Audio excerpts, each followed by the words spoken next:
विराट से बदला लेने के चक्कर में मणिशंकर ने अपने जंगली शिकारी कुत्तों को 2 गुना उकसाया। तब जंगली कुत्तों की फौज ने स्पीड पकड़ ली, लेकिन ये विराट अचानक से कहां गायब हो गया। कुत्ते भी यहां वहां देखने लगे, जमीन सूंघने लगे, जमीन को अपने पंजों से खोदने लगे और जब कुछ हाथ नहीं लगा तो वहीं बैठकर रोने लगे। किसी को कुछ समझ में नहीं आ रहा था कि आखिर विराट कहां गायब हो गया। तभी मणिशंकर के गैराज में पार्क एक गाड़ी की हेडलाइट स्टार्ट हुई और साथ में हॉर्न भी।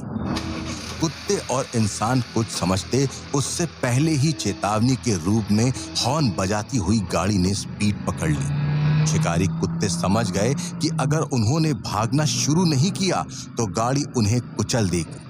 गाड़ी के अंदर बैठे हुए विराट ने 2 मिनट के भीतर पूरा खेल बदल दिया। शिकारी कुत्ते आगे और गाड़ी विराट के साथ शिकारी कुत्तों के पीछे। कुत्तों ने देखा सामने मेन गेट बंद था। गाड़ी से बचने के लिए कुत्तों ने छलांग लगाकर गेट को पार कर लिया और विराट ने गेट तोड़ दिया।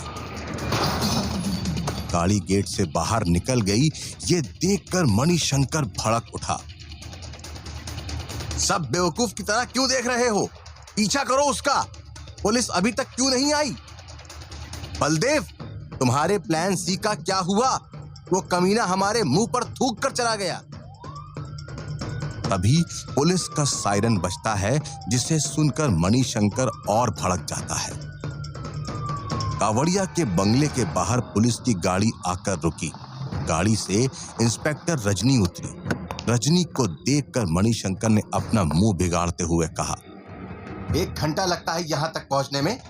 जब मदद मांगने के लिए फोन किया था तब पुलिस क्या कर रही थी? लाली लिपस्टिक।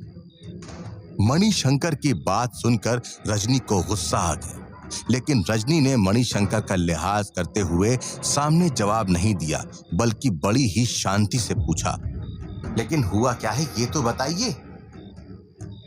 रजनी का सवाल सुनकर मणिशंकर दुगना भड़क उठा। ये मेरे सर से जो लाल रंग टपक रहा है वो टोमेटो केचप नहीं है, और वो भीमदेव जो घायल पड़ा है वो तुम्हें दिख नहीं रहा? जाकर पकड़ो उस नान जी के पोते को। हमें मारकर मेरी गाड़ी चुराकर भागा है वो। लिखो कंप्लेन और उसे घसीटते हुए लेकर आओ उसे यहां तक। अब हम उसका न्याय करेंगे, और अगर प्रूफ चाहिए तो यहां पर लगे हुए सारे कैमरे लेकर जाओ। मणिशंकर की बात सुनकर रजनी पुलिस की गाड़ी में बैठने ही वाली थी कि विराट मणिशंकर की गाड़ी लेकर फिर से बंगले पर आ पहुंचा।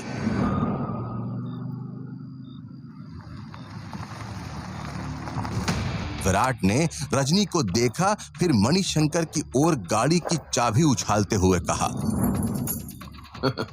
तुम्हारी गाड़ी तो मक्खन की तरह चलती मणिशंकर, पर साथ में कोई खूबसूरत कंपनी नहीं थी, तो सोचा रजनी के साथ ही चला जाता। वैसे भी तुमने रजनी को यहाँ मेरे लिए तो बुलाया है। विराट की बात सुनकर मणिशंकर और रजनी दोनों भड़क उठे। मणिशंकर ने विराट से तीखी आवाज में बात करते हुए कहा, ज्यादा होशियारी दिखाने की जरूरत नहीं है, वरना अभी के अभी यहां तुम्हारा काम तमाम कर दूंगा। मणिशंकर की बात सुनकर विराट ने मणिशंकर के माथे पर लगे घाव पर फूंक मारते हुए कहा, ओ, ओ, ओ, ओ। ऐसी गलती तुम कैसे कर सकते हो मणिशंकर? यहाँ चारों ओर लगे हुए तुम्हारे सीसीटीवी कैमरे ही तुम्हारी पोल खोल देंगे, और अगर तुम्हें इन सीसीटीवी की रिकॉर्डिंग मिटानी चाहिए तो तुम्हारे पास मेरे खिलाफ कोई सबूत नहीं रहेगा। तो तुम पर इस बात का केस हो सकता है कि तुमने पुलिस को बिना कारण घर पर बुलाया। विराट की बात सुनकर मणिशंकर भड़क उठा, लेकिन वो कुछ नहीं कर सकता था। मणिशंकर ने अपनी मजबूरी को बयां करते हुए बॉडीगार्ड के हाथ से गन ली और हवा में 4-5 गोलियां चला दी। मणिशंकर की हालत देखकर मुस्कुराता हुआ विराट अपने आप पुलिस की वैन में जाकर बैठ गया और रजनी को आवाज देते हुए बोला, अब चले मैडम रजनी, मेरा दिल तुम्हारे साथ ड्राइव पर जाने के लिए तड़प रहा है। विराट की बात सुनकर रजनी भड़क उठी। रजनी अपनी वैन के पास गई और उसने गाड़ी को स्टार्ट करने से पहले विराट को चेतावनी देते हुए कहा, तुम्हारे दिमाग में बहुत आशिकी घुस गई है ना। आज देखो मैं तुम्हारा ये आशिकी वाला भूत कैसे उतारती हूँ। रजनी ने गुस्से में गाड़ी को रिवर्स घुमाया और 100 की स्पीड में गाड़ी को भगाती हुई पुलिस स्टेशन आ पहुंची। गाड़ी से उतरते ही रजनी ने विराट को वैन से उतारा और फिर उसे कॉलर से खींचती हुई इंटरोगेशन रूम में ले आई। रजनी ने विराट को चेयर पर बैठाते हुए अपने कांस्टेबल सचदेव को आवाज लगाते हुए कहा, सचदेव, जल्दी से मोटी मोटी 4 मोमबत्तियां लेकर आओ। आज देखती हूं कि जलती हुई मोमबत्ती के सामने इसकी हीरोगिरी कितनी टिकती है। रजनी की बात सुनकर जहां एक और कांस्टेबल सचदेव की आंखों में डर छा गया था, तो वहीं दूसरी तरफ विराट को रजनी की बात से कोई फर्क नहीं पड़ा, बल्कि विराट तो अभी भी रजनी को देखकर मुस्कुरा रहा था और चेयर पर बैठे हुए अपनी उंगलियों की मदद से टेबल बजा रहा था। विराट को इतना रिलैक्स देखकर रजनी भड़क उठी। रजनी ने चेयर पर अपना एक पैर रखते हुए विराट की आंखों में आंखें डालते हुए पूछा, क्या तुम्हें मेरी बातों से डर नहीं लगता? गुस्सा नहीं आता? मैं तुम्हें दर्द के मारे चीखते चिल्लाते रोते हुए देखना चाहती हूँ, और जब तक तुम मेरे पैर पकड़कर गिड़गिड़ाते हुए मुझे नहीं कहोगे कि मैं तुम्हें छोड़ दूं, मैं तुम्हें छोड़ने वाली नहीं हूं। रजनी ने विराट को अपना इरादा बता दिया था। कांस्टेबल सचदेव भी 4 जलती हुई मोमबत्तियां ले आया। रजनी उन जलती हुई मोमबत्तियों को विराट के पास ले गई और उसने विराट की शर्ट को कंधे की साइड से फाड़ते हुए मोमबत्ती से निकलता हुआ गरम गरम मोम विराट के कंधे पर गिराना शुरू किया। रजनी को लगा था कि विराट चिल्लाएगा, मगर विराट ने कोई रिएक्शन नहीं दिया। ये देखकर रजनी बोल पड़ी, तुम चिल्ला क्यों नहीं रहे हो? चिल्लाओ, कहो कि मुझे छोड़ दो। रजनी की बात सुनकर विराट ने ना में अपना सर हिलाते हुए उसके एकदम करीब जाते हुए आंख मारी और कहा, मैं नहीं चाहता कि तुम मुझे कभी भी छोड़ो रजनी, बल्कि मुझे तो बहुत अच्छा लगता है जब तुम गुस्सा करती हो। गुस्से से तुम्हारी नाक एकदम चेरी टमाटर जैसी लाल हो जाती है। एंड यू नो व्हाट, मुझे चेरी टमाटर बहुत पसंद है। विराट की बात सुनकर रजनी इतनी भड़क गई कि उसने विराट का पूरा शर्ट फाड़ डाला, और जैसे ही वो विराट पर और जलता हुआ मोम डालने वाली थी, वहां कमरे में त्रिलोक छेड़ा आ पहुंचा। त्रिलोक छेड़ा पुलिस कमिश्नर थे। उनके आते ही रजनी ने त्रिलोक को सलामी भरते हुए कहा, जय हिंद सर, आप यहाँ? कुछ अर्जेंट ही होगा।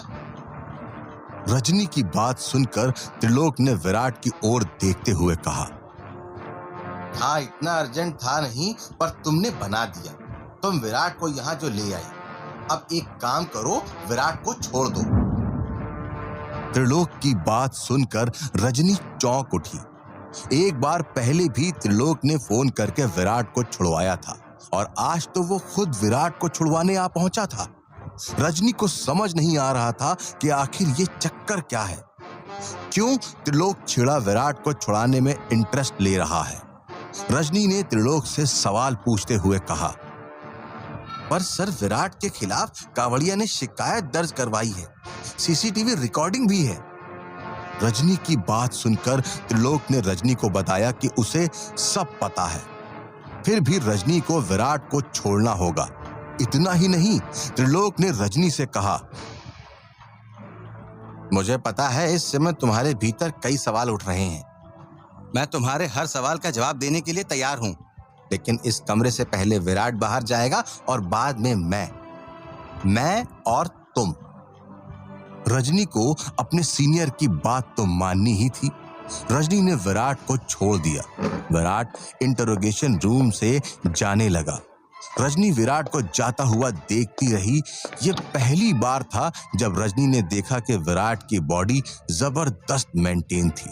लेकिन उसकी पीठ पर बहुत से घाव के निशान थे। कमिश्नर त्रिलोक छेड़ा ने रजनी की आंखें पढ़ ली और वो रजनी को अपने साथ अपने ऑफिस ले गए। ये पहली बार नहीं था कि रजनी कमिश्नर त्रिलोक के कैबिन में आई थी, लेकिन आज त्रिलोक और रजनी के बीच जो बातें होने वाली थी वो आज से पहले कभी नहीं हुई थी। कमिश्नर त्रिलोक ने बताया, मुझे अच्छा लगा कि तुमने मेरी बात मानी और विराट को बिना पूछताछ के जाने दिए। एक जूनियर के रूप में तुमने सही किया, लेकिन एक अच्छा पुलिस ऑफिसर वही होता है जो अपनी ड्यूटी और कायदे को सबसे ऊपर माने, फिर चाहे उसके सामने कमिश्नर खड़ा हो या मिनिस्टर। ये सुनकर रजनी त्रिलोक को देखती ही रह गई। वो ये बात सोचने पर मजबूर हो गई कि उसने विराट को छोड़कर सही किया या गलत। रजनी ने त्रिलोक से अपनी दुविधा शेयर करते हुए पूछ ही लिया, सर, अगर आप इतना सब कुछ समझते हैं तो आपने मुझे विराट को छोड़ देने का ऑर्डर क्यों दिया, और क्यों विराट से कहा कि अगर उससे कोई भी इंफॉर्मेशन या मदद चाहिए तो वो त्रिलोक को डायरेक्ट कांटेक्ट करे? क्या विराट बिश्नोई में किसी सीक्रेट मिशन पर आया है? रजनी की बात सही थी या गलत, ये कहने की हालत में त्रिलोक छेड़ा नहीं थे। कमिश्नर छेड़ा ने रजनी को समझाते हुए कहा, देखो रजनी, कुछ बातें मैं तुम्हें बता नहीं सकता, पर मैं तुमसे ये बात छिपाना भी नहीं चाहता कि विराट एक फौजी है और फौजी की जिंदगी में कई सीक्रेट मिशन आते जाते रहते हैं। वैसे तुमने बाज बटालियन का नाम सुना है? बाज बटालियन का नाम आते ही रजनी की आंखों में चमक आ गई। रजनी उत्साह के साथ बोल पड़ी, हाँ, 2 दिन पहले ही मैंने टीवी में देखा था कि बाज बटालियन की सुपर कैप्टन रिया गायब है। रिया पर देशद्रोह का चार्ज लगाया गया है।